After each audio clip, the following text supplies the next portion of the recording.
I feel like Gerd mentioning Big Mom's betrayal is a foreshadow that Luffy will do something similarly unforgivable. I agree, and I do think that we know what this thing is going to be already. It's very low-key related. But going back to Gerd's dialogue for a bit, the way it sounds is if she personally has forgiven Lin for killing Jorl, because it arguably wasn't her fault, it was whatever hunger demon that resides within her. However, Gerd is powerless to do anything about it because of the weight of the laws of Elbaph and the opinions of the other giants being too great to stand against. With that said, I am very nervous about this whole Luffy-Loki situation, because it is going to take all of Eiichiro Oda's authoristic powers to convince me that this isn't by far the stupidest and most damaging thing that Luffy has ever done, if he does free Loki, that is. On the one hand, I do like that Loki has managed to dissect Luffy and appeal to him in his own unique way. That's the very least that you would expect of someone who carries the name Loki, which comes with that expectation of deception. And of every crew member, Luffy's mind is probably the most susceptible to mild deception. Chopper might also be in there. And I guess in the case of a woman, Sanji can be quite easily taken in, but it is going to take some real writing magic to keep me on Luffy's side here if he does this. But whether he does this exact thing or not, I do think that Luffy is going to go down the unforgivable path. Even if the unforgivable thing it is that he does isn't his fault, or even if he didn't do it and he's being framed for the thing. In fact, especially those two. For example, this would never happen, but can you imagine if Luffy accidentally killed Jarl, who is the 408-year-old former companion of Jorl that Charlotte Lin killed, and then we would have a direct unforgivable act comparison. It would be a very, very quick way to establish that Luffy is now despised on the same level as Big Mom. And if it did happen, the way I imagine it going is more likely to be something along the lines of Luffy frees Loki, and then Loki goes on to kill Jarl. But because Luffy was responsible for letting Loki go within Giant Society, that is tantamount to carrying out the killing yourself. And maybe this could play into the warning from Luiano, because there may be a whole series of acts considered to be unforgivable by the Giants. So it's best to get in and out fairly promptly, don't stay too long, don't overstay your welcome, because if you do commit one of these acts, even accidentally, mate, it is straight to the underworld for you. Should everything play out as Oda has currently set up, and that's not a guarantee, this could be a Zoe scenario where Oda is setting up false drama for an emotional subversion, but going with what he's telling us, after Luffy commits his unforgivable act, we'd probably have all of the Giants turn on the Straw Hats with the exception of Gerd, which is what the little conversation in this chapter may be seeding. Gerd may not want to make the same mistake with Luffy as she did with Lin. Plus, let's be realistic about this fiction.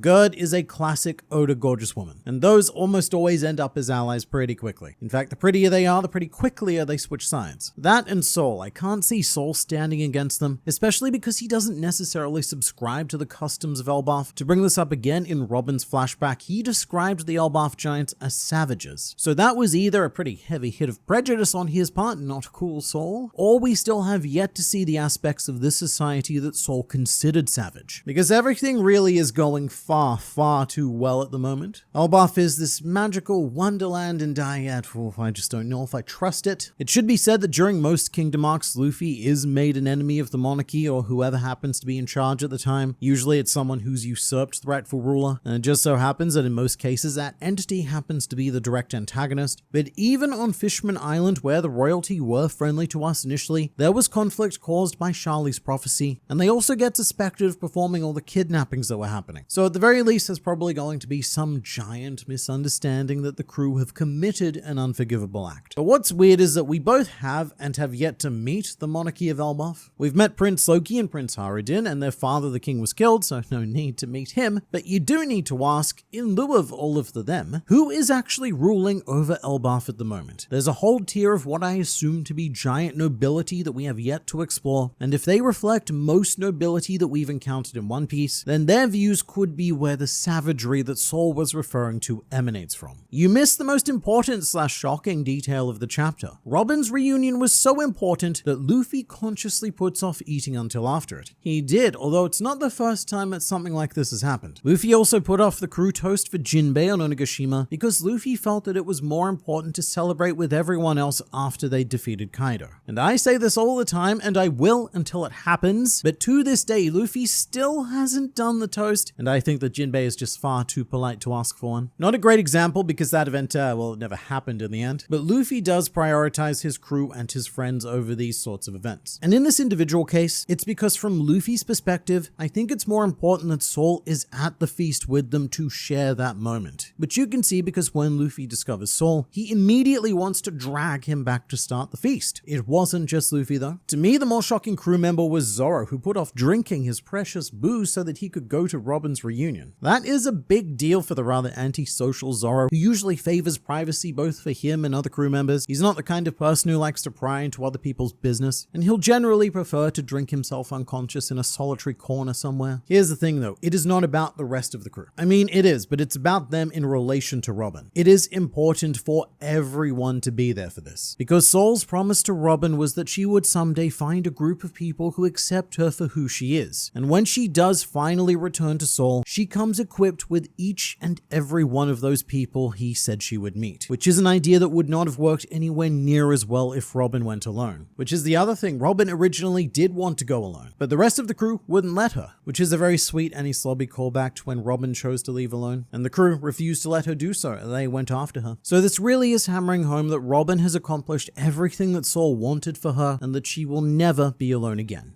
I'm surprised you didn't mention Saul's peg leg. Now the only stereotypical pirate feature we're missing is the eye patch. So I didn't mention it because I genuinely didn't notice it at first. My eyes were not on his legs or anyone's legs at all. For the whole second part of this chapter, my eyes were glued to the faces of Robin and Saul the entire time. And so this chapter completely defeated my peripheral vision. And just in case I'm not the only person in the world, which look, I probably am, but either way, Saul now has a peg leg prosthetic on his right leg, which is the same leg that Zeph is missing. He has a peg leg and he used it on Sanji often, meaning I guess you can say that Sanji has been thoroughly pegged. But for a series about pirates, the peg leg is an extremely rare feature, and we don't see a lot of stereotypically pirate stuff in general. The only other peg leg I can remember off the top of my head was Donald Moderate, who was an absolutely nothing character in One Piece Stampede, and the only reason why I remember him is because I was just so flabbergasted that they bothered to create, animate, and voice a character for the nothing it is that he does. But he does have a peg leg, and it's another right leg, so Oda has this definite bias with limbs. With legs, he takes the right one, and with arms, he takes the left one. The most curious thing about Saul is that yes, he has a peg leg, but he is not a pirate. So one of the only characters to have a stereotypically pirate aesthetic in this series primarily about pirates is not even a pirate. However, this leg, it could be pretty devastating, because just imagine if it was made out of atom wood. And Saul, he's not a weak guy. The dude was a vice admiral, which thinking back on it means that he knows both observation and armament haki at the very least. And the dude was strong enough to lift a whole marine battleship, so he could be seriously useful in a fight, and I do hope that we get to see more of him in that capacity. Something you said about Robin often joking made me realize this is why she has such a morbid sense of humor all the time. She's contemplated the worst, but now that she has a reason to fight and live, she jokes about the dark scenarios more often when with the crew. That is exactly it. That and Robin is a person who since the age of 8 has had to face the darkest parts of this world, and the one and only weapon she had against all of it was laughter. All she could do was dead.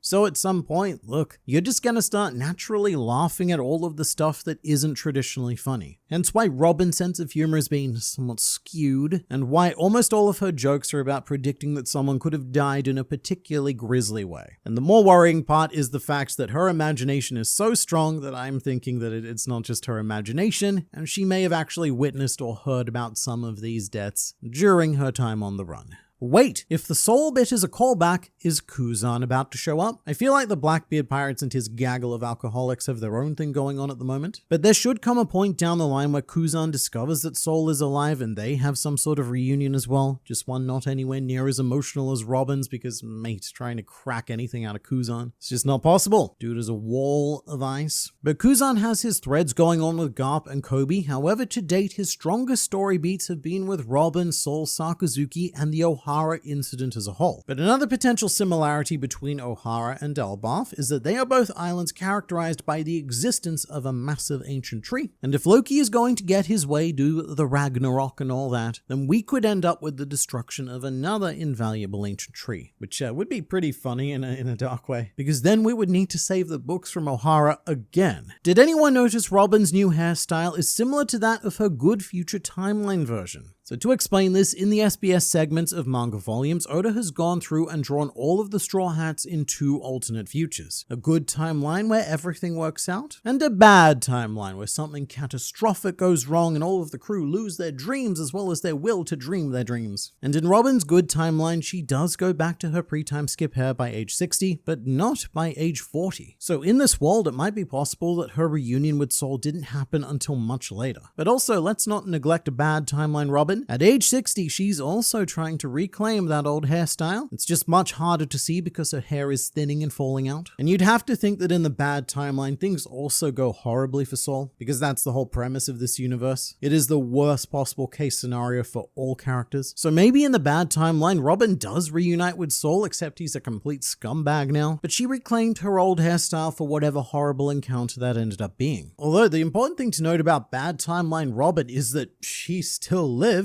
which after this chapter is a pretty big deal. Sure, she might be spending her life buying and selling children, but still, bad timeline Robin found a reason to live. But what I'm hoping for with current Robin and her current hairstyle is that we add a cowboy hat and truly reclaim pre-time skip Robin, and hopefully, like what's gonna happen, right, is as good as Frankie looks in his new cowboy hat, ow ow ow, what we'll get is a moment of him giving it to Robin. It's just so perfectly set up. Is it an accident that Frankie just so happens to have gone cowboy at the same time that Robin has gone back to her old hairstyle? Almost certainly, probably, but I still want it to happen anyway. Hello internet man, you have referred to Gerd as an airport hanger, and now to defend her honor I challenge you to a Davy back fight. I'll await your answer. Alright, I stand by my statement, I accept your challenge, and I will see you in the groggy ring. I made the mistake of reading this chapter at work. Yeah, been there. So before I started doing YouTube full time, I had a One Piece chapter policy, which was that if we were in a flashback, I would not read chapters at work or on the way to work. I would usually purposely wait until I'd gotten home because I had no idea what kind of pain that sadist Eiichiro Oda wanted to inflict on me that week. And this chapter 1133 is a landmine. This would have caught me completely off guard because I was not expecting this to happen so soon. And I imagine there's a lot of people out there who have had to awkwardly explain to co-workers why they're suddenly crying deru shishishishi. Why did you commission a drawing of Panda Man as a slave? Look, mates, that's because I have pandas for every occasion. Because fun fact, in every Grand Line review video for, I forget how long now, there is at least one hidden panda, sometimes not very well hidden, but at least one panda in every video, which is why I need such a variety of pandas in different in-world roles. Imagine being the person that bought that book, opening it to that page and being like, oh, what's Ohara? And then getting murdered by the government and never knowing why.